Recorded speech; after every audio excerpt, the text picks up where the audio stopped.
আমি এখানে ফার্মাসিস্ট হিসেবে আছি। এখানে আজকে একটা ওষুধ দেওয়া হয়েছে স্বাস্থ্য কমপ্লেক্স নবীনগর ব্রাহ্মণবাড়িয়া। আমি এখানে ফার্মাসিস্ট হিসেবে আছি, আমার নাম ফাতেমা।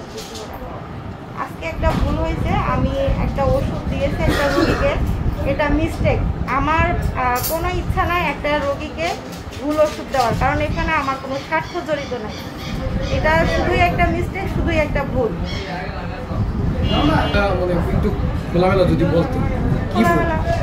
মানে ওষুধটার মেয়াদ ছিল নাকি, মানে ওষুধ অনেক সময় আসে ট্রাক দিয়ে ওষুধ আসে, মানে বৃষ্টির ভিতরে ভিজে যায়, তো এখানে আর কি ওটা বৃষ্টিতে ভিজা ছিল, আমিও ডেটটা বুঝতে পারিনি।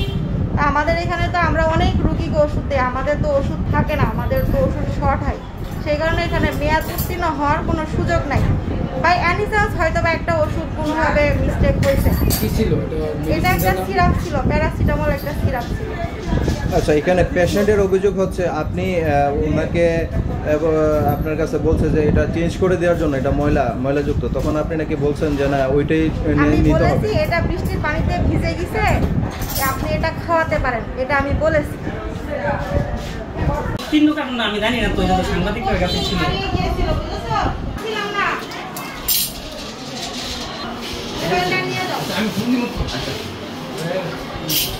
কোন ওষুধ হয়েছে এটা? এটা প্যারাসিটামল।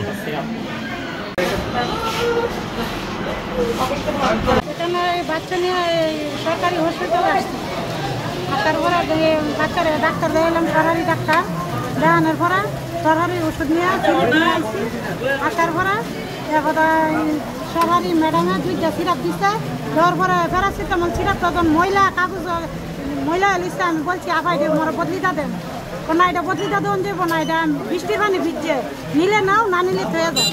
এবার নিয়ে গেলাম, নিয়ে আবার অন্য ওষুধ লেখা দিছে, নেওয়ার পরে আবার ফার্মেসি গেলাম, কাগজটা দেখাইতাম, কাগজটা দেখানোর পরে এবার আবার ফার্মেসিতে ওষুধ দিতে হলে এবার আমি কইছি ফার্মেসি সরকারি ওষুধ আনছি, আনার পরে ফার্মেসির ডাক্তারে দেখা কয়টাতে মেয়াদ নাই, এরপর আমি তো আমার দিয়া দিচ্ছে মেয়াদ নাই, এরপর তখন আবার লয়ে আইলাম, মেয়াদ ছাড়াটা আমার দিল কেন, আমার বাচ্চা হাইলে তো এটা মারা গেল, এটার আমি বিচার চাই।